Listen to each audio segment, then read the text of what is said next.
Baik, saya izin langsung ya untuk share screen untuk kita memahami hasil psikotes.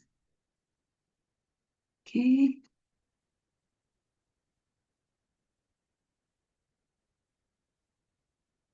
Nah, Bismillahirrahmanirrahim. Nah, ini yang pertama ya. Yang pertama di hasil psikotes ada kecerdasan umum atau ini mengukur kemampuan intelektual dari anak-anak. Pada tes kali ini untuk anak SD kami menggunakan psikotes Culture Fair Intelligence Test skala 2 atau CFIT. Ini adalah tes perseptual nonverbal yang terdiri dari bentuk-bentuk geometris yang abstrak. Ya, jadi tidak ada verbalnya, isinya adalah nonverbal ya, perseptual seperti itu, gambar-gambar yang berupa geometris dan abstrak. Ini terlihat ya, dicontohkannya di sini taraf kecerdasannya di 95 masuk ke rata-rata. Nanti mungkin ada yang jenius, ada yang superior, dan sebagainya. CFIT ini terdiri dari 4 subtes. Ada seri, matriks, klasifikasi, dan persyaratan. Selanjutnya ini adalah klasifikasi IQ dari CFIT. Jika skornya itu di bawah 70, maka masuk mentally defektif. Untuk skor 70 sampai 79 borderline, 80 sampai 89 di bawah rata-rata, 90 sampai 109 rata-rata, 110 sampai 119 di atas rata-rata, 120 sampai 139 superior, kemudian 140 sampai 169 very superior, dan di atasnya termasuk jenius begitu. Selanjutnya ini penjelasan singkat ya terkait subtes dalam CFIT ini. Ada yang pertama series atau seri. Ini mengukur sistematika berpikir, yaitu kemampuan berpikir runut untuk memahami rangkaian suatu permasalahan yang berkesinambungan. Jadi apakah anaknya sistematis dalam berpikir atau tidak, begitu ya. Selanjutnya, subtes kedua, klasifikasi. Ini mengukur ketajaman diferensiasi, yaitu melihat kemampuan untuk mengamati hal-hal yang detil secara tajam dan berpikir dengan kritis untuk mengidentifikasi sebuah permasalahan. Subtes ketiga ada matriks, ini adalah terkait asosiasi, yaitu kemampuan analisa sintesa untuk menghubungkan dua atau lebih permasalahan yang serupa. Dan terakhir, persyaratan ini terkait pemahaman konsep, yaitu kemampuan memahami suatu prinsip untuk diterapkan dalam situasi yang berbeda. Baik, setelah tes IQ, kita melihat kecenderungan minat dari anak-anak. Di sini kita menggunakan tes Riasek atau tes Holland. Tes Riasek ini mengukur bagaimana kecenderungan hal yang disukai itu dilakukan oleh seseorang. Di Riasek ini ada 6 kategori. Yang pertama kategori realistik atau doers. Nah, anak-anak yang kategori realistik ini pada umumnya terampil secara mekanik atau suka dengan pekerjaan yang mengutamakan keterampilan fisik dan kekuatan otot. Jadi anaknya suka ngoprek, ya berpikirnya praktis, hal-hal yang bisa dipegang itu lebih disukai daripada hal-hal yang abstrak. Kemudian tipe 2 yaitu thinkers atau investigatif. Kalau anak-anaknya termasuk di kategori ini, cenderung memiliki ketertarikan minat untuk mengobservasi, belajar, menganalisa, dan memecahkan permasalahan. Ini anak yang rasa ingin tahunya tinggi, jadi kalau ada masalah itu akan diteliti gitu ya, tidak akan berhenti sampai dia mendapatkan jawaban yang memuaskan gitu. Jadi ini lebih ke yang abstrak ya untuk yang investigatif ini. Selanjutnya tipe artistik atau creators. Nah, anak-anak yang termasuk di kategori ini memiliki minat bekerja pada situasi yang tidak terstruktur, di mana mereka dapat dengan leluasa memanfaatkan kreativitas mereka. Anak-anak ini tadi ya suka berkreasi, kemudian biasanya nggak suka terlalu banyak diatur. Mungkin kalau bekerja itu sukanya fleksibel waktunya, nggak suka pakai seragam dan sebagainya. Karena mereka merasa ingin menampilkan diri mereka sendiri. Selanjutnya tipe keempat, helpers atau sosial.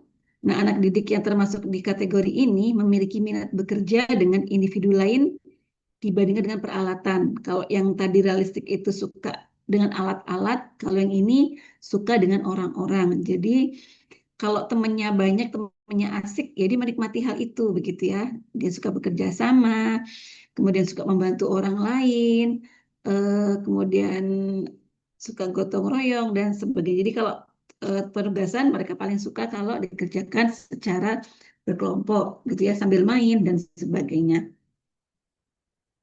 Kemudian yang kelima, tipe enterprising atau persuaders. Anak-anak yang tipe ini memiliki minat bekerja dengan individu lain, tetapi lebih sebagai pemimpinnya. Jadi suka mempersuasi orang lain, tampil di muka umum ya, seperti para motivator, mungkin Bapak Ibu guru, kemudian marketers, begitu ya. Jadi ini akan menonjol ketika dia memimpin orang lain. Jadi kalau ada sebuah kelompok, nah anak ini nih yang biasanya jadi leadernya seperti itu. Kemudian tipe organizer atau konvensional. Nah, anak-anak yang termasuk ini, anak yang suka berorientasi pada hal yang detil, begitu ya, hal yang terstruktur, terorganisir, dan berkaitan dengan data-data. Tentang anaknya, kalau misalnya dikasih data gitu ya, dia bisa teliti, mungkin seperti para akuntan, begitu ya, mereka bekerja di belakang komputer atau laptop. Gitu, seperti itu ya. Kemudian selanjutnya untuk tingkat bawah, Riasek ini dikaitkan dengan peminatan di ekstrakurikuler. Jadi diharapkan dengan ekskul ini akan bisa disesuaikan dengan tadi minat anak-anak tersebut. Nah, ekskul ini adalah kegiatan pengembangan karakter dalam rangka perluasan potensi, minat, bakat, kemampuan, kepribadian, kerjasama, dan juga kemandirian siswa. Seperti itu ya. Ini yang dicontohkan. Jadi nanti dari resek ini ada dua tipe yang menonjol begitu ya, yang paling tinggi. Ada dua. Untuk yang tertinggi pertama ini nanti dapatnya prioritas 1, yang kedua masuk ke prioritas 2. Nah, seperti ini. Ini dicontohkan untuk yang realistik ya, prakarya dan olahraga, prioritas satunya, kemudian anak ini apa namanya? Riasek yang keduanya adalah persuaders, maka masuk ke akademis dan agama. Nah, ini gambarannya untuk yang tadi ya, prakarya dan olahraga. Kemudian investigatif ini prakarya akademis dan prakarya. Untuk yang artistik ini berarti ekskulnya seni dan prakarya. Untuk yang sosial, agama dan akademis. Persuaders akademis agama. Untuk organizer juga akademis dan juga agama. Nah, nanti bisa dilihat lagi begitu ya oleh Bapak Ibu, mungkin bisa difasilitasi dengan berbagai ekskul yang nantinya akan mengoptimalkan potensi yang anak-anak miliki. Selanjutnya kita melihat ke gaya belajar. Nah, gaya belajar ini adalah cara konsisten yang dilakukan oleh seorang murid dalam menangkap stimulus atau informasi, kemudian terkait cara mengingat, berpikir, dan memecahkan soal pada proses pembelajaran. Jadi manusia ini kan punya indera-indera yang dipakai untuk belajar, begitu ya. Ada penglihatan, kita melihat, mendengar, dan kemudian mendengar dan berbicara, gitu ya. Selanjutnya adalah dengan gerakan, dengan kinestetik, dengan praktik, seperti itu. Nah, gaya belajar pertama visual ini terkait dengan modalitas belajar mata. Ini adalah seseorang ini, orang visual ini menyerap informasi yang terkait dengan hal-hal yang visual yang terlihat. Nanti terkait dengan warna, gambar, peta, diagram, dan belajar apa-apa yang dilihat. Ciri-ciri di antaranya, anaknya mengingat apa yang dilihat daripada hanya yang didengar, suka coret-coret sesuatu kalau sedang mendengarkan pelajaran, mungkin begitu ya. Membaca cepat dan tekun, lebih suka membaca sendiri daripada dibacakan, rapi, teratur, mementingkan penampilan, teliti terhadap hal yang detail, pengerja yang baik, dan juga memahami gambar dan bagian daripada instruksi yang tertulis. Selanjutnya, gaya belajar auditori. Nah, ini model pembelajaran yang di mana seseorang ini lebih cepat menyerap informasi melalui apa yang didengarkan, sehingga penjelasan verbal dari guru akan lebih mudah ditangkap oleh pembelajar auditori daripada hanya anak diminta untuk belajar sendiri. Ciri-ciri di antaranya lebih cepat menyerap dan mendengarkan, menggerakkan bibir dan bersuara atau bersuara dengan keras ketika membaca, kemudian eh, mudah mengulangi kembali musik gitu ya, atau menurunkan nada, birama dan warna suara, suka musik. Kalau bercerita itu bagus, kemudian ada iramanya dan terpola, belajar dengan mendengarkan dan mengingat apa yang didiskusikan daripada hanya apa yang dilihat. Suka bicara, suka diskusi gitu ya, pandai mengeja, suka musik tadi ya, suka nyanyi. Anaknya kadang nggak bisa diam dalam waktu lama dan suka mengerjakan tugas kelompok. Tadi karena mereka suka diskusi ya, jadi juga suka tugas berkelompok. Selanjutnya tipe ketiga adalah kinestetik. Nah, pembelajar ini adalah yang menyerap informasi melalui berbagai gerakan fisik. Ciri-ciri di antaranya selalu berorientasi pada fisik dan gerak, bicaranya pelan, menanggapi perhatian fisik, suka menggunakan berbagai alat dan media, suka menyentuh orang, gitu ya, suka dekat dengan orang, perkembangan awal otot yang besar, belajar melalui praktek. Dan kalau anak ini menghafal lebih cepat dengan jalan dan melihat, jadi sambil jalan gitu ya. Kemudian menggunakan jari ketika membaca itu sebagai isyarat penunjuk. Tidak dapat duduk di waktu yang lama, suka buku-buku yang ceritanya pada aksi dan cerita, kemudian ingin melakukan segala sesuatu, kemungkinan tulisannya jelek ya kalau tidak diarahkan, dan menyukai permainan dan olahraga. Kalau tadi visual itu kan detil ya, jadi akhirnya mungkin dia akan lebih terasah untuk merapikan. Kalau yang ini enggak, dia ingin cepat gitu ya, dia suka main dan olahraga. Nah, pengetahuan terkait gaya belajar ini akan berguna untuk anak-anak mengenali dirinya. Oh, saya tipe belajarnya visual, jadi jangan hanya mendengarkan guru bicara gitu ya, tapi dia harus membuat rangkuman sendiri begitu. Kemudian mungkin bukunya dia beri tanda-tanda dengan warna-warna atau dia membuat diagram gitu ya. Jadi dia akan lebih optimal dalam menyerap informasi, kemudian mengingat dan memprosesnya. Atau juga tadi ya kalau untuk anak yang dominannya ini auditori berarti harus apa namanya, strategi belajarnya ada diskusi, mungkin merekam eh, pembelajaran, atau juga mungkin dia sendiri menjelaskan pada orang lain atau dimendengarkan orang lain berdiskusi, itu bisa membantu anak auditori. Untuk anak kinestetik berarti dia harus banyak olahraga begitu ya. Jangan, kalau belajar jangan hanya duduk diam kemudian membaca. Nah, itu akan membuat dia boring, kemudian juga apa namanya? eh, akan membuat dia juga tidak terserap, malah jadi ngantuk gitu ya. Dan sebenarnya kalau dia belajar ya ada geraknya gitu ya, ada jeda-jedanya, kemudian kalau menghafal juga sambil jalan dan sebagainya. Seperti itu ya. Eh, nah, untuk bagi para guru, maka sebaiknya karena dalam kelas itu pasti tidak homogen atau heterogen. Sebentar. Kalau apa namanya, kalau tadi karena heterogen ini, maka guru harus menggunakan ketiga modalitas belajar ini untuk diterapkan pada kelasnya begitu ya. Jadi ada visual supportnya, mungkin guru eh, membuatkan atau meminta anak nanti membuat bagan dan sebagainya, atau rangkuman atau mind map. Selanjutnya menerangkan dengan baik, ada diskusinya, dan juga ada praktikumnya. Seperti ada tugas-tugasnya membuat anak mereka lebih atraktif dan kemudian mereka juga melakukan secara langsung.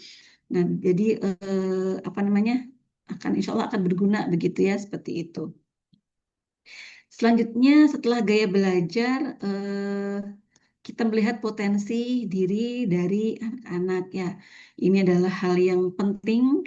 Jadi selain kita tadi melihat potensinya dengan tes IQ, kita kemudian mengenal gaya belajarnya, kemudian ada potensi diri yang lain yang ini juga sangat mempengaruhi begitu ya, bagaimana keberhasilan seorang anak baik dalam akademis maupun dalam kehidupan nantinya.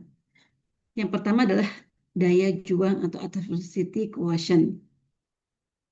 Jadi ada tiga ya, daya juang yang rendah, sedang, dan tinggi. Ciri-cirinya kalau anak ini daya juangnya rendah, maka anak ini suka menghindari tantangan berat yang muncul dari komitmen yang sesungguhnya.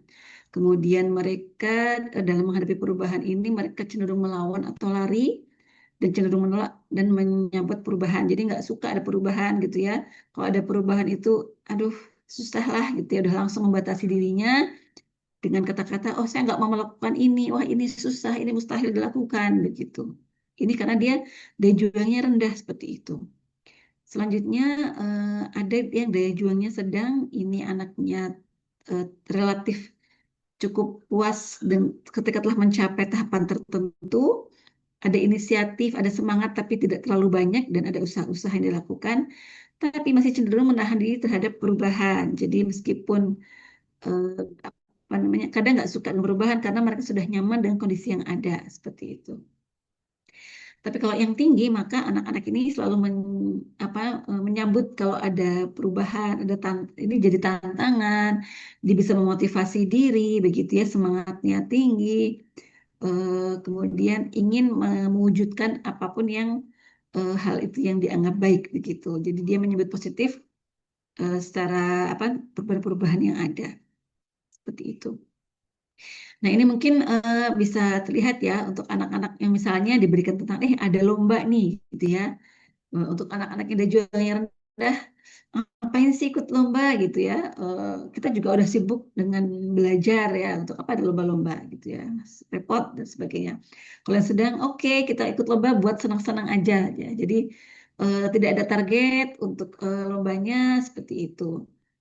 Jadi yang penting, oh ya, oke lah gitu ya, ya belajarnya mungkin seadanya begitu. Kalau yang tinggi, maka mereka akan punya eh, apa namanya, akan memotivasi dirinya. Mereka senang gitu ya, mencoba yang terbaik seperti itu. Selanjutnya kalau ini ya, kedua ada kecerdasan emosi atau emotional quotient.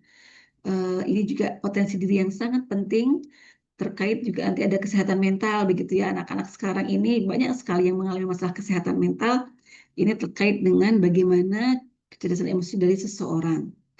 Nah, untuk kesadaran emosi yang rendah, ini kondisinya adalah kesadaran diri emosi yang rendah, kurang bisa memahami dirinya, emosinya, apa yang dirasakannya, apa penyebabnya, dan tidak bisa mengelola itu. Selanjutnya penilaian diri juga tidak akurat, tidak paham kelebihan dan kekurangan, sehingga tidak bisa mengoptimalkan potensinya begitu ya.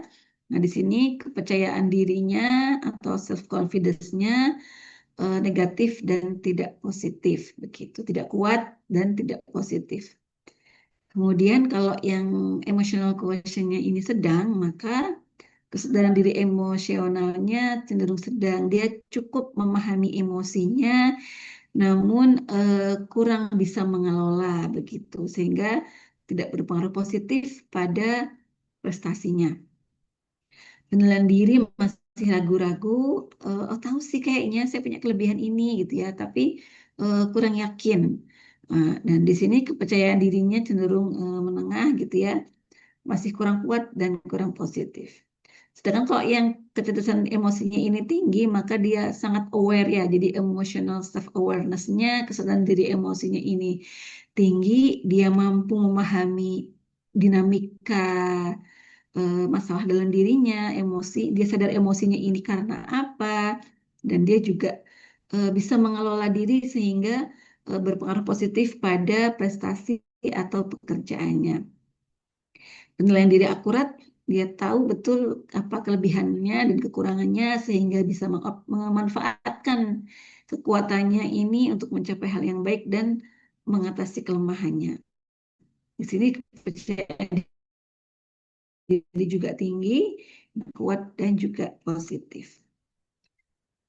Begitu terkait emotional quotient. Selanjutnya kita bicara tentang motivasi berprestasi. Jadi motif orang itu kan beda-beda ya. Ada yang motifnya bertemanan, ada yang ini motifnya adalah berprestasi. Jadi kita lihat apakah anak-anak ini punya motif berprestasi atau rendah, sedang atau tinggi. Untuk yang rendah biasanya punya keinginannya sedang standar, apa mudah ragu-ragu begitu ya. Jadi tidak menetapkan standar yang tinggi pada dirinya sendiri sehingga dia juga melakukan hal eh, melakukan tugas-tugasnya kurang teliti begitu ya, nggak percaya diri dengan tujuan yang ingin dicapai. Kalau yang sedang punya keinginan yang cukup kuat yang sama dengan kebanyakan orang, so-so itu rata-rata gitu ya, cepat puas dengan tujuan yang ingin dicapai, kemudian apa namanya, sehingga dia juga melakukan hal yang biasa dilakukan oleh orang lain. Tapi kalau yang tinggi, dia punya keinginan kuat yang beda dengan orang lain, memilih pekerjaan atau tugas dengan risiko yang tinggi, dan memiliki tujuan-tujuan yang ingin dilampaui. Jadi mungkin kalau anak-anak dengan motivasi belajar yang rendah ini akan kelihatan ya ketika mungkin ketika mengerjakan ujian atau ulangan ya, mereka cepat sekali mengumpulkan. Bukan karena pandainya, tapi karena yang penting saya sudah ikut ujian, sudah mengumpulkan, nggak peduli nilainya berapa, begitu ya. Tugas juga sama, yang penting udah dikumpulin deh. Soal benar tidaknya ya nggak apa namanya nggak dia pikirkan. Kalau yang sedang, mungkin anak ini ya mengerjakannya sesuai dengan oh kira-kira sudah nggak, yang penting nggak remedial nih gitu ya. Jadi belajarnya juga, yang penting sudah sekian persen saya sudah bisa begitu ya. Yang nggak masih nggak ngerti ya udahlah nggak difikirkan. Yang penting tadi nggak remedial atau dalam mencapai KKM. Tapi kalau yang tinggi, dia punya keinginan yang kuat, yang beda dengan orang lain, memilih pekerjaan juga dengan risiko yang tinggi. Jadi kalau misalnya mengerjakan ujian itu mungkin dia yang paling akhir mengumpulkan lembar jawabnya nih, karena dia akan teliti dulu gitu ya. Semuanya diteliti, semuanya dilihat dan ingin mendapat hasil yang terbaik. Demikian ketiga potensi diri yang kita lihat untuk kita evaluasi dan semoga nanti bisa di-up atau dioptimalkan. Selanjutnya kita ada melihat survei karakter profil pelajar Pancasila ya Bapak Ibu. Ada 6 karakter dan dari 6 karakter ini ada 4 apa namanya kategori begitu ya. Ada yang kategorinya sudah membudaya, berkembang, mulai berkembang dan juga masih memerlukan bimbingan. Ini adalah penjelasan karakter yang pertama yaitu beriman, bertakwa kepada Tuhan Yang Maha Esa dan berakhlak mulia. Untuk karakter yang sudah membudaya ini berarti terlihat bahwa murid sudah proaktif dan konsisten untuk dia menerapkan apa namanya keimanannya ini begitu ya. Jadi dia akan beribadah tanpa harus disuruh, dia tahu kenapa harus beribadah dan dia akan melakukan dengan cara yang baik begitu ya. Jadi misalnya kalau orang yang muslim ya, dia anak yang akan berusaha untuk khusyuk sholatnya, tenang sholatnya, nggak main-main, 5 waktu dilakukan begitu ya. Akhlaknya juga baik, dia menghormati orang tua, guru, sama teman dia juga baik, kemudian dengan binatang, dengan alam, dan juga terkait juga dengan aturan-aturan negara, dia akan mencoba untuk selalu patuh dengan aturan-aturan yang ada. Untuk yang berkembang juga sama, dia punya kesadaran akan pentingnya dia menjalankan ibadah, kemudian berakhlak yang baik begitu ya, dan dia bisa menerapkan. Kalau yang mulai berkembang, dia tahu terkait oh saya tuh harusnya beribadah, saya harusnya sholat, saya harusnya puasa begitu ya. Tapi belum sepenuhnya bisa diterapkan untuk akhlak juga demikian begitu ya. Masih belum full 100% dia apa namanya punya bisa menampilkan akhlak yang baik dan juga kesadaran untuk beribadah secara lengkap. Kalau yang perlu bimbingan berarti murid ini belum sepenuhnya menyadari pentingnya berakhlak yang baik gitu ya. Kemudian menjalankan ibadah. Jadi buat apa sih kita melakukan ibadah? Ngapain sih sholat gitu ya?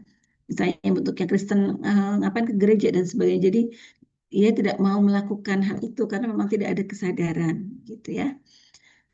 Selanjutnya karakter kedua gotong royong. Ini adalah kesediaan dan pengalaman untuk berkontribusi di kegiatan sosial atau kerja bakti begitu ya. Nah, kalau ilmu budaya berarti anak ini sudah rutin selalu ikut kalau ada kerja bakti atau kerjasama atau gotong royong dan bahkan proaktif gitu ya.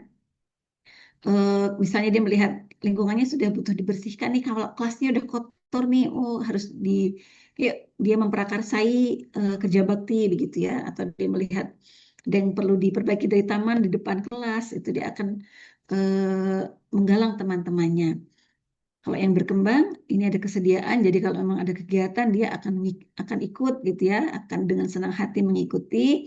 Kalau yang mulai berkembang ini, dia tahu harusnya dia ikut berpartisipasi dalam kegiatan sosial, tapi kadang masih malas atau kadang masih ikut teman-temannya yang tidak mau. Kalau yang perlu bimbingan, belum menyadari pentingnya atau dia perlu, oh kalau ada orang lain melakukan ya udah nggak usah gitu. Jadi memang tidak ada kesadaran bahwa dia juga punya tanggung jawab untuk menjaga lingkungannya. Begitu. Selanjutnya yang ketiga karakter terkait kreativitas. Ini adalah kesenangan dan dia punya minat bakat dan bisa menghasilkan karya. Jadi untuk yang kreativitas sudah membudaya berarti sudah memiliki banyak karya begitu ya. Anak ini sudah punya karya-karya baik secara yang verbal maupun mungkin bentuk-bentuk tertentu. Kalau yang berkembang juga sudah ada meskipun belum banyak, mulai berkembang dia tahu minat dan bakatnya tapi belum menghasilkan karya. Kalau yang perlu bimbingan masih belum tahu minatnya apa, bakatnya apa sehingga dia masih tidak terarah begitu ya, seperti itu. Kemudian karakter selanjutnya nalar kritis. Ini adalah kemauan dan kebiasaan untuk eh, bisa logis begitu ya dalam mencerna informasi dan melakukan sesuatu. Jadi kalau yang sudah membudaya berarti anaknya sudah selalu dia logis gitu ya. Kalau ada informasi yang kayaknya ini nggak masuk akal deh, dia akan mencari informasi, men-tracing gitu ya. Ini hoax bukan gitu. Kemudian dia juga bertanggung jawab dengan apa yang dilakukannya. Dia nge-share itu ketika dia meyakinkan bahwa oh ini informasinya benar gitu ya. Jadi dia selalu berpikir sebelum berbuat. Untuk yang berkembang juga sama, dia terbiasa juga gitu ya untuk menganalisa informasi dan bertanggung jawab. Kalau yang mulai berkembang, dia tahu harusnya dia nggak mudah percaya begitu ya, tapi ada keterbatasan sehingga dia kadang kurang mengevaluasi informasi dan masih kadang belum bertanggung jawab dengan apa yang dilakukannya. Kalau yang perlu bimbingan, berarti murid ini sangat mudah diakalin gitu ya. Kalau ada informasi langsung dia percaya, dia nggak logis dalam berpikir, kemudian impulsif karena dia tidak bertanggung jawab ya. Jadi apapun yang dilakukan ya dia lakukan tanpa memikirkan akibatnya apa, nantinya bagaimana, merugikan diri dan orang lain atau tidak begitu ya. Jadi cenderung masih impulsif seperti itu. Selanjutnya karakter kelima, kebinekaan global, ini adalah ketertarikan terhadap keragaman di berbagai negara. Jadi anaknya update dengan informasi-informasi ya yang sudah membudaya ini, dia update dengan informasi yang ada yang terkini begitu ya. Misalnya kalau di lingkungan sekolahnya sedang ada apa, event apa, ada guru yang sakit, ada teman yang sakit, dia peduli begitu ya. Dan kemudian dia juga tahu apa yang sedang terjadi di lingkungan terdekatnya, di kemudian di negara ini lagi ada yang kena musibah apa gitu ya. Dan juga misalnya terkait dengan isu-isu global ya, sekarang seperti perang yang sedang terjadi, penjajahan terhadap Palestina, dia ikut aksi boykot misalnya. Jadi care gitu ya, bahwa apa yang bisa dilakukan dia lakukan. Untuk yang berkembang juga sama, dia ada ketertarikan juga dan cukup bisa menerapkan.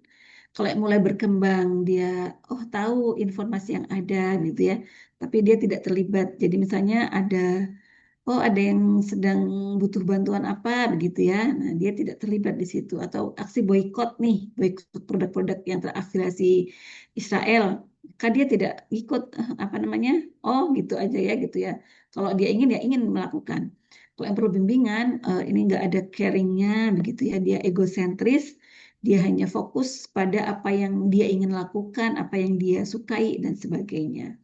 Jadi dia eh, nggak update ya dengan informasi-informasi yang terjadi di lingkungan, apalagi di mancanegara sana.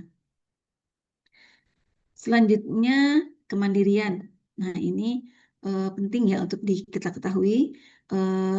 Tadi ya, kembali adalah kemauan dan kebiasaan untuk mengelola pikiran, perasaan, dan tindakan untuk mencapai tujuan belajar. Kalau yang sudah membudaya, sudah nggak perlu disuruh-suruh begitu ya. Bangun pagi, dia akan selalu bangun pagi sendiri.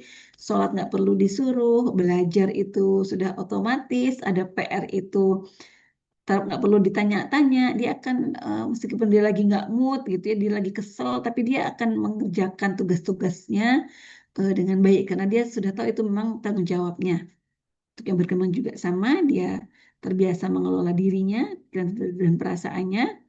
Kalau yang mulai berkembang ini, oh dia tahu harusnya ini kalau ini dilakukan, tapi kalau lagi males, lagi jengkel, lagi kesel ya udah nggak dilakukan gitu ya. Kalau yang perlu bimbingan, ini masih sangat butuh diarahkan, disuruh-suruh, bangun pagi harus dibangunkan berkali-kali, kemudian untuk mengerjakan tugas juga diingatkan, begitu ya. Harus ada orang lain yang mengarahkan dia untuk melakukan tugas-tugasnya. Nah, Bapak Ibu, demikian terakhir ya untuk hasil psikotes apps yang sudah kita lakukan. Untuk selanjutnya, saya serahkan kembali ke Mbak April untuk sesi tanya jawab. Ya, baik. Terima kasih untuk Bu Auda sudah menjelaskan paparan hasil asesmen psikotes dan potensi siswa. Selanjutnya adalah sesi tanya jawab. Jadi di sini untuk Bapak Ibu jika ada yang mau ditanyakan bisa langsung on mic saja. Mari silakan.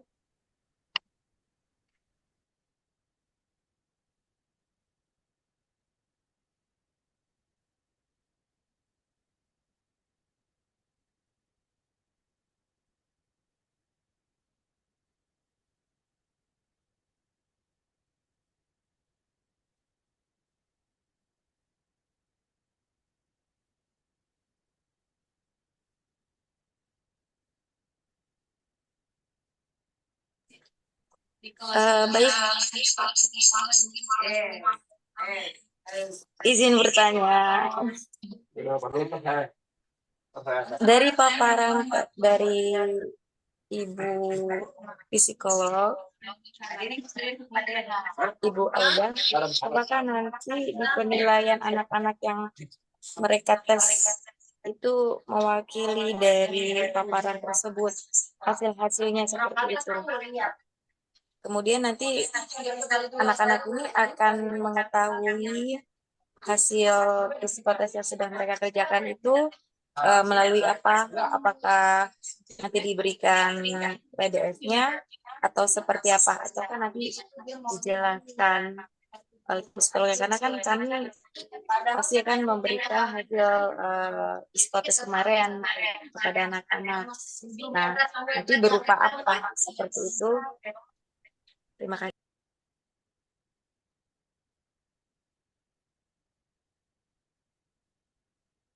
Ya, baik, Mbak April, boleh dibantu untuk dijelaskan. Ya, baik ya, Bu.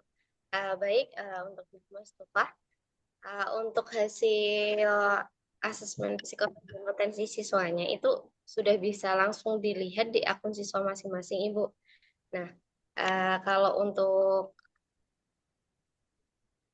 download dari kami itu sebenarnya sudah, sebentar saya lihat sebentar. Oh ya, mohon maaf. Untuk lembaran 13 pagi ya, Kak. Iya, baru kemarin 13 pagi. Baik, jadi di sini sebenarnya kalau untuk hasil APPS-nya itu sudah bisa langsung dilihat di akun masing-masing Ibu. Tapi kalau untuk yang di-downloadkan dari kami memang belum dibagikan. Nah, tapi untuk dari kami sendiri itu nanti cetaknya hanya berupa arsip yang dikirim ke sekolah Ibu. Jadi bukan yang per lembar untuk siswa masing-masing. Mungkin kalau untuk yang per lembar untuk siswa masing-masing bisa di-print sendiri oleh sekolah setelah kami kirimkan hasil downloadnya begitu. Baik, berarti nanti dari hasil anak-anak itu mereka bisa mengetahui gaya belajar mereka dari dia kinestetik ataukah auditori atau dan lain sebagainya seperti itu. Apa seperti itu? Atau tadi yang dipaparkan itu hanya berupa penjelasan dari apa gaya belajar anak dan lain sebagainya.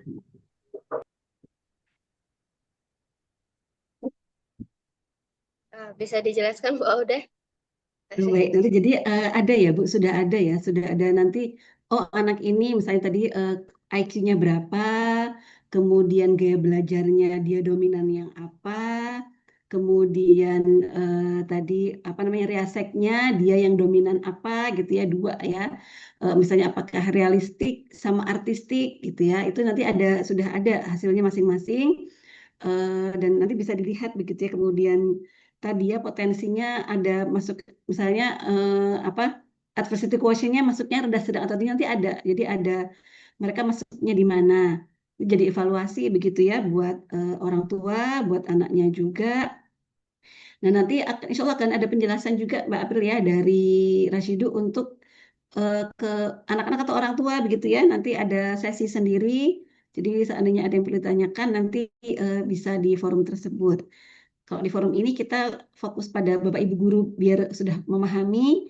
Jadi nanti ketika ada pertanyaan juga, misalnya ada yang nggak ngikut acara yang tadi pemaparan pada orang tua dan anak, Bapak Ibu guru bisa menjelaskan seperti itu. Dan juga tadi kepentingannya juga buat sekolah ya untuk pengembangan. Oh, anak-anak ini dilihat nih apanya potensinya. Oh, masih sedikit yang apa untuk emotional quotient anak-anak masih banyak yang rendah atau sedang. Nah, ini berarti nanti perlu di-up gitu ya.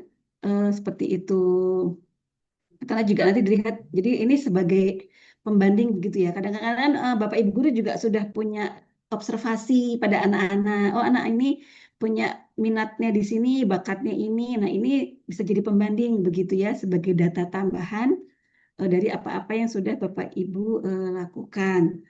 Termasuk juga untuk yang IQ begitu ya. Kadang-kadang bisa jadi ada yang anaknya kayaknya pinter, tapi kenapa hasil psikotesnya IQ-nya misalnya kok kurang bagus begitu ya. Nah nanti bisa dijelaskan gitu ya. Jadi misalnya, jadi tes itu kan bagaimana respon anak dari soal-soal yang ada begitu ya. Kalau anaknya lagi sakit, misalnya atau anaknya pintar tapi dia lagi nggak mood mengerjakan, lagi bosen, akhirnya asal. Nah akhirnya itu bisa mempengaruhi hasil psikotes seperti itu. Baik, terima kasih Bu Auda. Iya, sama-sama.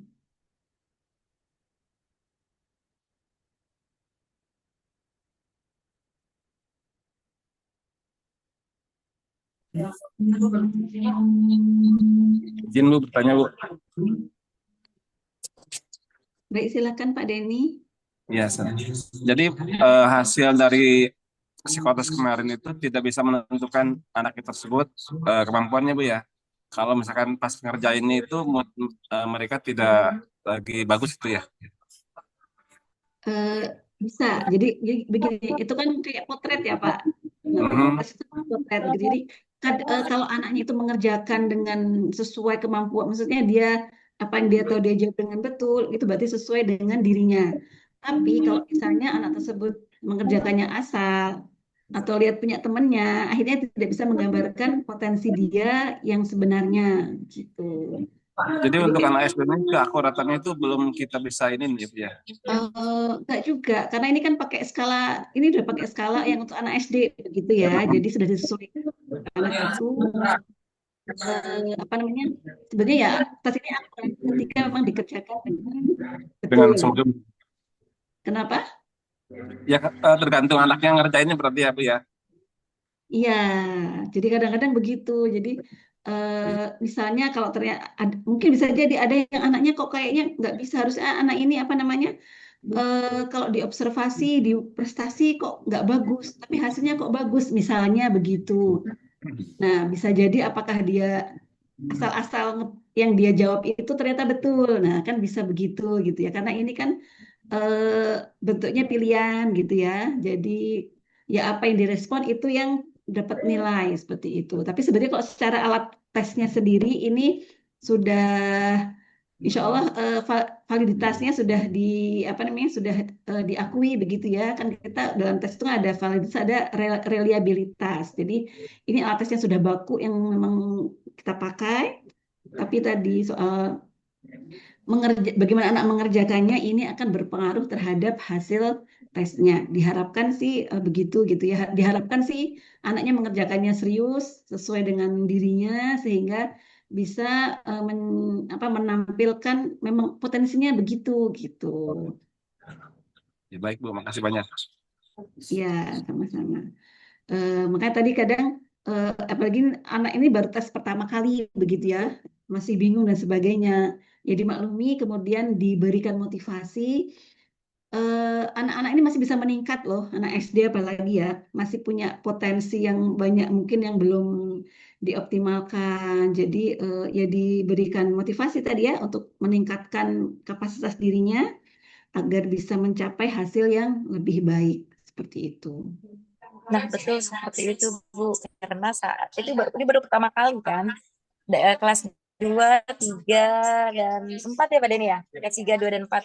Nah, terlebih di kelas 2, mereka sangat-sangat baru dengan pola-pola yang seperti itu ya. Mungkin karena belum terbiasa, dan klik itu ya, belum terbiasa. Jadi, karena kebingungan itu ya mungkin hasilnya entah gimana nanti. Nah, itu gimana tuh Iya, untuk ngukurnya?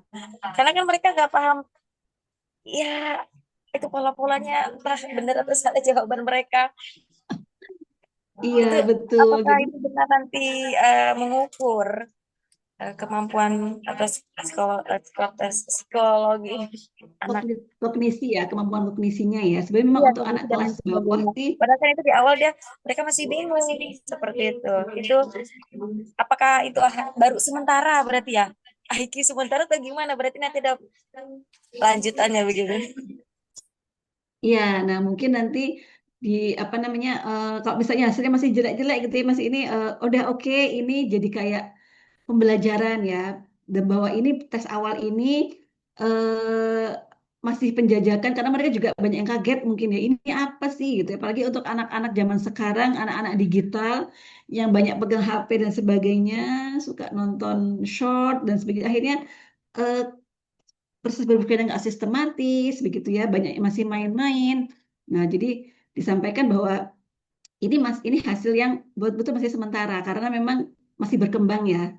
Anak SD itu masih sangat berkembang, tergantung nanti bagaimana stimulasinya, apakah dengan stimulasi itu nanti, insya Allah kalau dengan stimulasi yang benar ya, dengan dia diberikan sistematika berpikir, kemudian diet gadget, mau belajar, punya motivasi yang bagus, diberikan fasilitas ya untuk mereka belajar secara baik, nah itu insya Allah akan bisa meningkat begitu.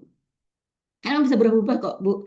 Jadi bahkan ada yang misalnya SD dites segini, nanti SMP dites bisa naik bisa turun gitu ya. Karena hasil psikotes itu sangat dipengaruhi bagaimana kondisi pada saat itu. Kayak kita dipotret ya. Ibu dipotret pakai jilbab hitam, tapi kan ibu nggak pakai jilbab hitam terus gitu kan, gitu. Ada yang ditutupi. Nah, atau ya tadi tes itu potret saat ini responnya tergantung dari anaknya, dia serius atau tidak, dia bingung atau tidak gitu. Jadi ini jadi jajakan awal gitu ya. Nanti mungkin lebih kalau yang hasil yang lainnya ya kayak tadi gaya belajar itu mungkin akan eh, bisa lebih kelihatan gitu ya. Jadi modalnya yang dia ikut ini nih, nah, nanti harus diapakan gitu ya. Kemudian tadi potensi diri yang lainnya ya, yang mungkin dijawabnya lebih serius gitu, itu bisa dipakai. Nah, nanti apa memang tadi apa namanya nanti bisa ya berkala dites lagi begitu ya. Atau kalau individual juga akan lebih bagus sebetulnya untuk anak-anak kelas di bawah ya, atau ya nggak pakai online gitu ya, yang itu akan biasanya akan bagus juga gitu ya sebagai nanti pembanding untuk anak-anak ini. Baik, Bu Aida. Terima kasih.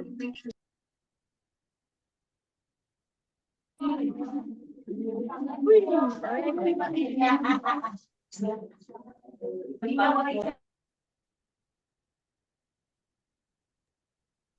baik, terima kasih, Ibu. Barangkali ada yang mau ditanyakan atau disampaikan lagi sebelum sesi tanya jawab kami tutup. Silakan, Bapak Ibu.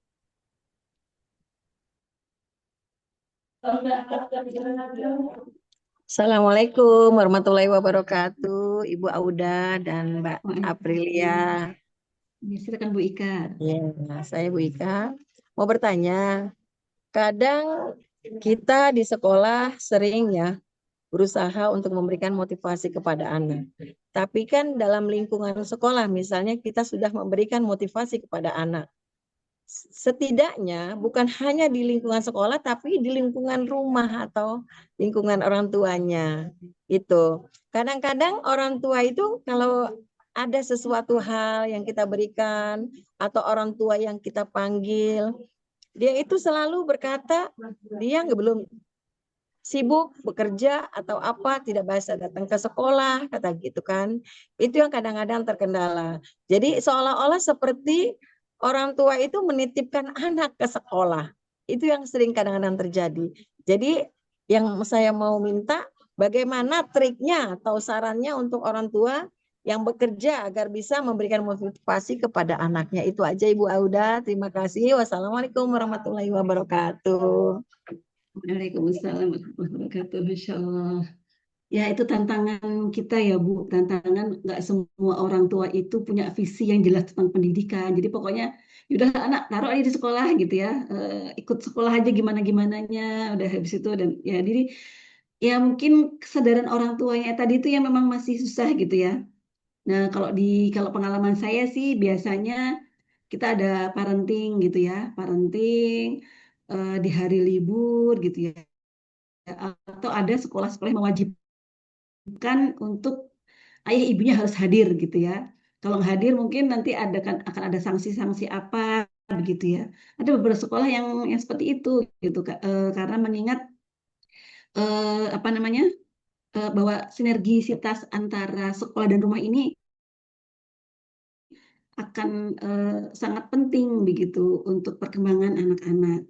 Atau mungkin kadang-kadang bisa ada home visit kalau yang sudah sangat parah begitu ya. Ini orang tuanya dipanggil nggak datang. Ya memang akhirnya kadang-kadang ada home visit di mana guru atau kepala sekolah mengunjungi keluarga tersebut gitu untuk kalau ada masalah-masalah yang harus diselesaikan begitu ya. Tapi sebenarnya memang dengan parenting ya, dengan kalau ini parenting gitu kemudian atau ya memang kalau memang anak punya masalah ya ini secara langsung seperti itu. Ya itu PR Bu, PR buat banyak tempat gitu ya. Karena saya juga pernah mengalami gitu, ada ini anaknya sudah kita treatment, hasilnya begini, sudah kita home visit, masih gitu ya. Banyak hal yang orang tuanya kayak menyerah gitu ya untuk bisa anaknya ini jadi lebih baik. Tapi ya sudah akhirnya ya Iya. itu sudah di luar kemampuan kita begitu ya. Tantangan. Ya, Ya, maaf yang Bu terbaik Auda. tinggal doa Kalau gitu. kalau masalah parenting, kita itu sudah mengadakan ya, sudah mengadakan misalnya parenting itu dari kelas rendah, kelas tinggi, kita sudah mengadakan. Ya itu tadi yang Ibu Auda katakan. Kadang-kadang ada udah diundang tidak datang. Nanti kalau kita beli sanksi, kita disanksi juga dong ya. Gitu. Iya, jadi ya berarti didoakan ya Bu. Iya, karena betul namanya kesadaran itu susah ya. Barangkali mungkin nanti butuh anaknya punya masalah berat, baru orang tuanya sadar, oh saya harus terlibat nih, gitu ya. Gitu. Yang bisa ngasih itu Allah gitu ya, sanksinya dari Allah begitu. Tapi ya kita doakan Iya. yang terbaik. Jadi Mudah-mudahan anak ini, kadang-kadang gini Bu, ini yang kita didik mau anaknya apa orang tuanya. Itu yang kadang-kadang buah si malakama bagi kita guru-guru ya. Untuk zaman sekarang ibaratnya kan zaman demonstrasi. Ya, apa-apa gurunya nanti begini dikasih sanksi, dilaporkan. Nah, kadang-kadang gitu kan. Sekarang kita serba salah, maju mundur kena gitu. iya, berarti bisa di awal ketika anak masih baru mau masuk begitu ya, sudah ada komitmen dari orang tua di atas matre begitu ya, bahwa akan menghadiri eh, soal apa namanya acara-acara yang diadakan oleh sekolah gitu ya. Memang ada sekolah-sekolah yang dari awal ketika orang tuanya nggak mau komitmen, ya berarti tertulis gitu ya bahwa anak akan dapat sanksi atau apa gitu. Itu kalau yang sangat parah ya. Tapi kalau sekolahnya masih umum gitu memang ya memang harusnya orang tuanya dulu yang diberikan apa namanya pemahaman. Dan memang kalau ada anak bermasalah, ya sebenarnya orang tuanya yang punya masalah dulu sebetulnya begitu. Karena masih anak-anak itu masih bagaimana orang tua seperti itu. Ya mungkin diundang personal, yang undang mungkin kepala sekolah gitu ya, wajib datang seperti itu. Terima kasih Mbak Uda. Yuk semangat Ibu, Masya Allah ya. Memang pendidikan itu apa namanya tidak mudah, tapi ini akan jadi ladang juang kita begitu ya. Kalau anak orang tua susah ya udah mudah-mudahan ya anaknya ini akan dapat insight entah kapan kan kita juga nggak tahu ya. Nah ini akan dewasanya kapan nih? Mungkin SD belum. Mudah-mudahan oh di SMP dia mulai ya apa mulai sadar untuk belajar dan sebagainya. Didoakan saja terus begitu ya.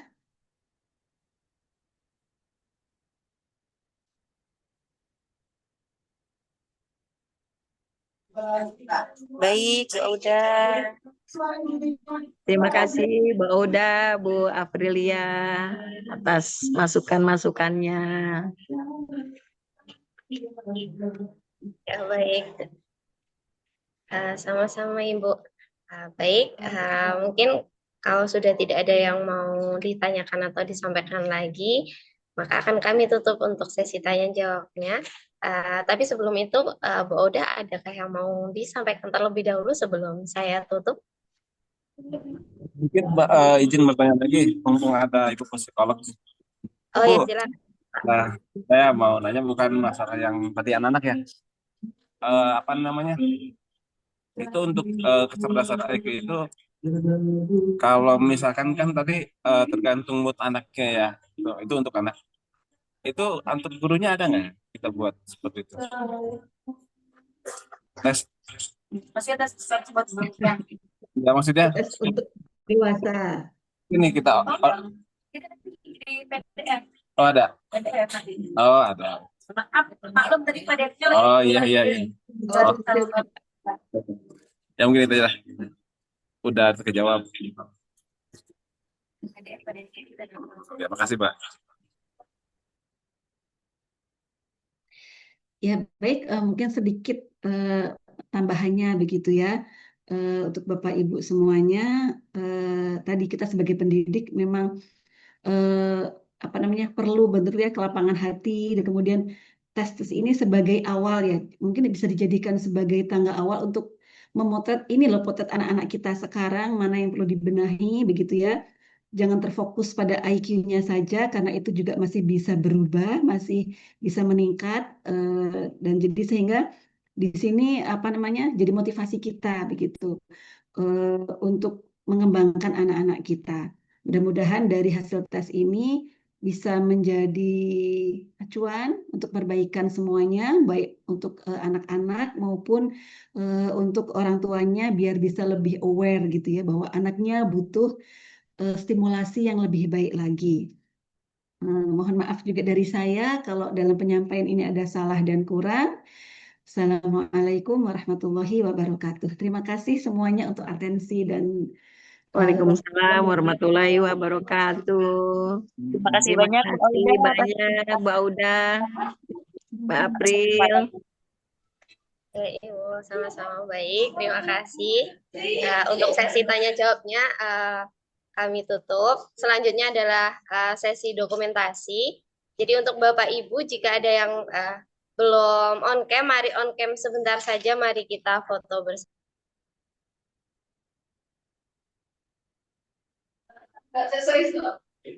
Ya, baik. Bisa menghadap ke arah kamera. Saya beri aba-aba. 1, 2, 3. Baik, terima kasih. Sudah cukup untuk sesi dokumentasinya. Karena di sini untuk semua sesinya sudah terlalui semua, maka akan kami akhiri. Semoga apa yang disampaikan oleh Bu Audah tadi bisa dipahami dan bisa dimengerti oleh Bapak Ibu guru semua dan bisa bermanfaat juga bagi kita semua. Jika kami ada salah kata, kami mohon maaf. Akhir kata, wassalamualaikum warahmatullahi wabarakatuh. Selamat siang, selamat beraktivitas kembali. Waalaikumsalam warahmatullahi wabarakatuh. Ya. Terima kasih banyak, Mbak Terima Priya. kasih, Bu.